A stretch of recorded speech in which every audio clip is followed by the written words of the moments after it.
is up, guys? EJ back with another video, and today is going to be another top 10 list, my top 10 films of 2009. So let's get straight on with it, counting down as always from number 10. So at number 10 we have The Young Victoria, directed by Jean-Marc Vallée, and of course starring Emily Blunt as the young queen before she became the longest reigning monarch in Britain's history. And I really enjoyed this. I'm not always a big fan of these sort of costume dramas, but I really like this one. I loved Emily Blunt's performance, and I thought the romance was handled very nicely between her and Rupert Friend. And it's got a great cast. You have people like Paul Bettany, Miranda Richardson, Jim Broadbent, even Mark Strong. Yeah, great costumes, great sets, and Emily Blunt, amazing. I'm a big fan of hers, and I can't wait to see Looper, which comes out tomorrow. So yeah, The Young Victoria at number 10.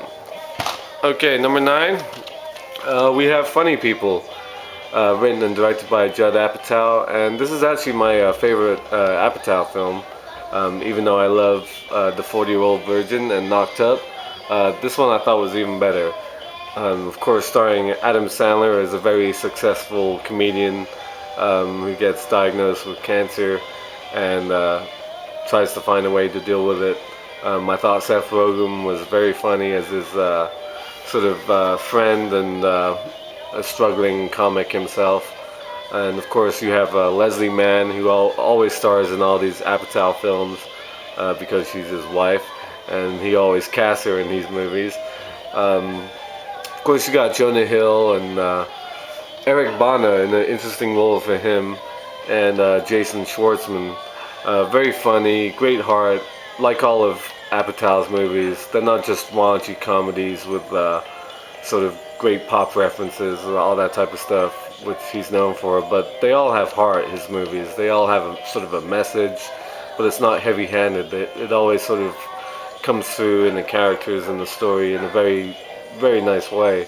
And that's why Apatow's brand of comedy over the past few years has been such a great breath of fresh air, sort of a change from the Will Ferrells, the Ben Stillers, if you like, Jack Black, people like that. Yeah, Funny People I thought was great. Okay, number 8, we have Red Cliff Part 2. Now, obviously, I talked about Part 1 in my top 10 films of 2008. This epic two-part film by director John Woo is just stunning. Part 2 is even better than Part 1. Half the movie is just this long battle sequence that's just stunning from beginning to end. Great cast, amazing visuals. If you haven't seen these movies, I can't recommend them enough. I was blown away when I saw them for the first time. Red Cliff Part 2 at number 8. Okay, moving on to number 7, we have An Education. Excuse me, directed by Lone Scherfig, and of course starring Carey Mulligan. Sort of the movie that really made her a star. When I saw this, I was blown away by her performance. I thought she should have won Best Actress that year, and I can't even tell you who won Best Actress because I don't remember offhand right now. Just a stunning movie. She plays a very smart, pretty young British schoolgirl in 1960s England who sort of has a coming-of-age sexual awakening when she meets this older man played by Peter Sarsgaard, who's great as well. And it's a very interesting movie. Great cast. You've got Alfred Molina, Emma Thompson, Rosamund Pike, Olivia Williams. Just a beautiful movie, and Carey Mulligan is going to be a star if she isn't already. She's been great in everything I've seen her in, and this is still my favorite of hers. She's just stunning in this film. Okay, number 6, we have District 9. I know, a very popular film amongst my fellow YouTubers, but it's a great movie. Great sci-fi adventure film directed by Neil Blomkamp. Sharlto Copley, amazing performance as this government agent working in South Africa, investigating this township full of aliens who have been stranded after their ship is sort of broken down and is hovering above the city of Johannesburg. And he gets mixed up with these aliens, and changes start to happen to his body, and what happens from there is just amazing. Great visual effects, but it's not sort of futuristic-y, if that's even a word. It's grounded in a great reality that's established early on in the movie, and just a stunning performance by Copley. It really is that good, and just a fun movie. I really like this. I know a lot of people do. I also have a steelbook of this that I won from Fergus, a great YouTuber as well from the UK. I won in one of his contests. So that's District 9 at number 6. Okay, up next, number 5, we have Watchmen.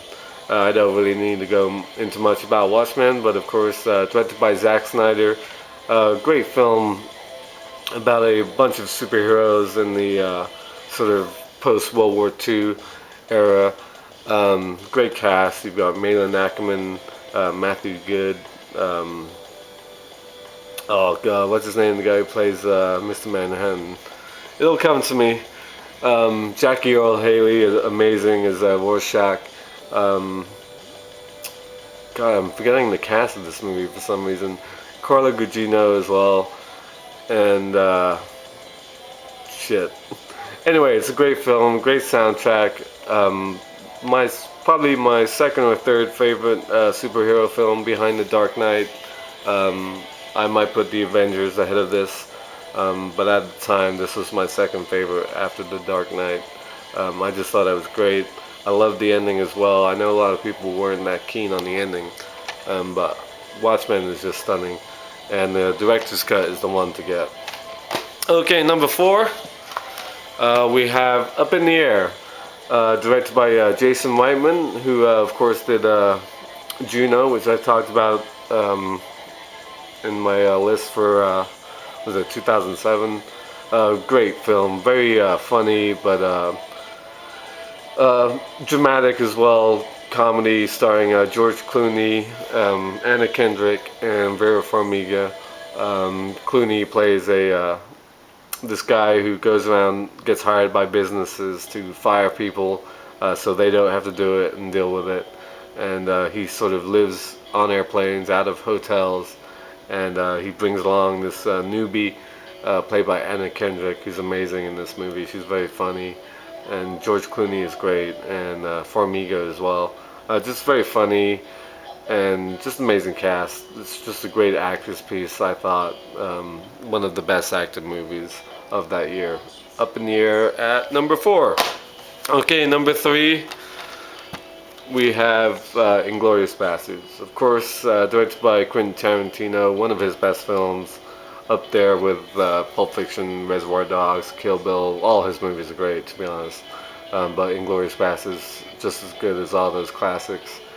Brad Pitt, of course, leads this group of Jewish soldiers, sort of tasked with the mission of killing Germans in pretty brutal and sadistic ways to sort of get back at the atrocities of the Holocaust. Sort of fictionalized account of World War II, the annihilation of the German high command in the movie theater at the end really sort of highlights that. But that's an amazing scene. Amazing cast along with Pitt. You've got Eli Roth, Michael Fassbender, Melanie Laurent, stunning in this film. And of course Christoph Waltz, who won Best Supporting Actor for his portrayal as a very smooth-talking Nazi SS officer, very charming, very funny, can basically give you the business in 5 different languages. He was just stunning, really sort of introduced the world to Christoph Waltz, and of course he's gone on to do good things since this film.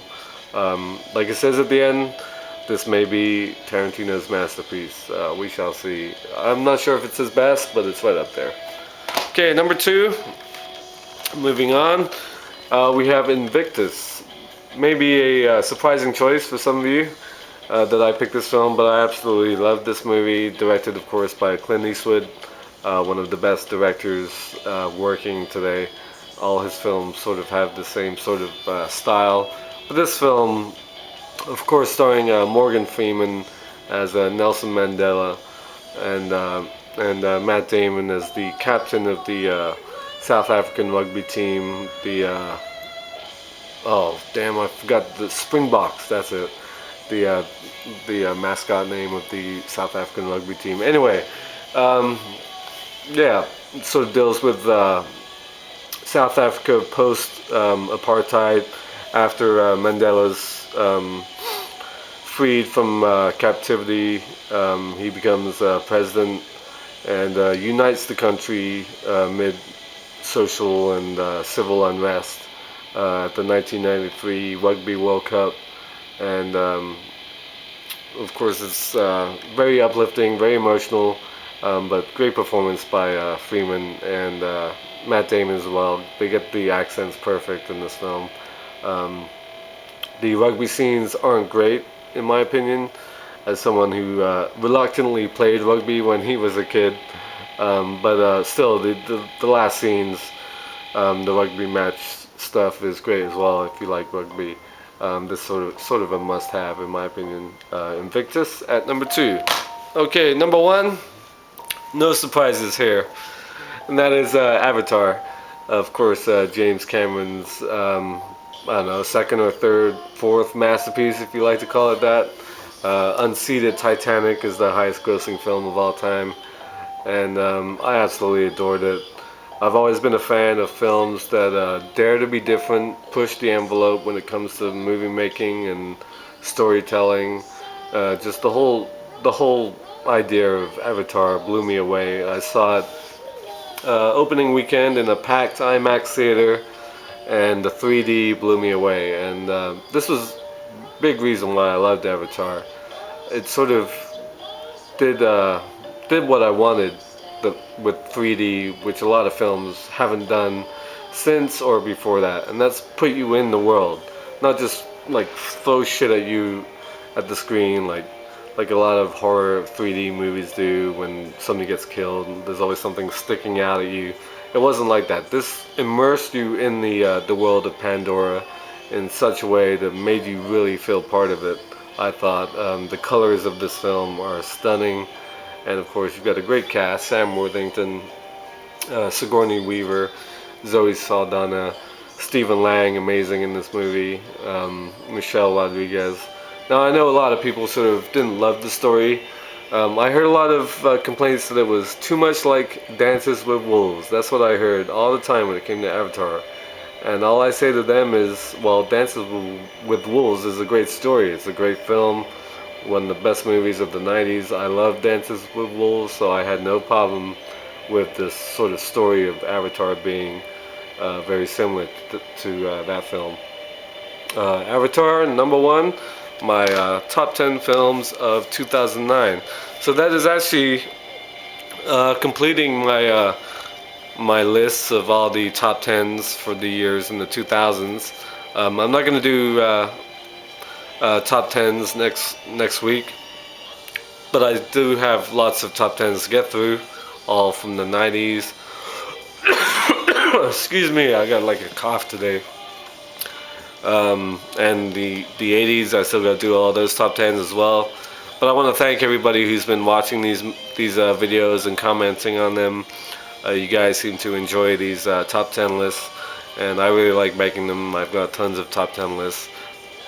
So I've got lots of videos planned for the future, but starting next week I'm going to start doing some new videos that I have planned. So as always, thank you for watching, and until next time, I'll see ya. Bom.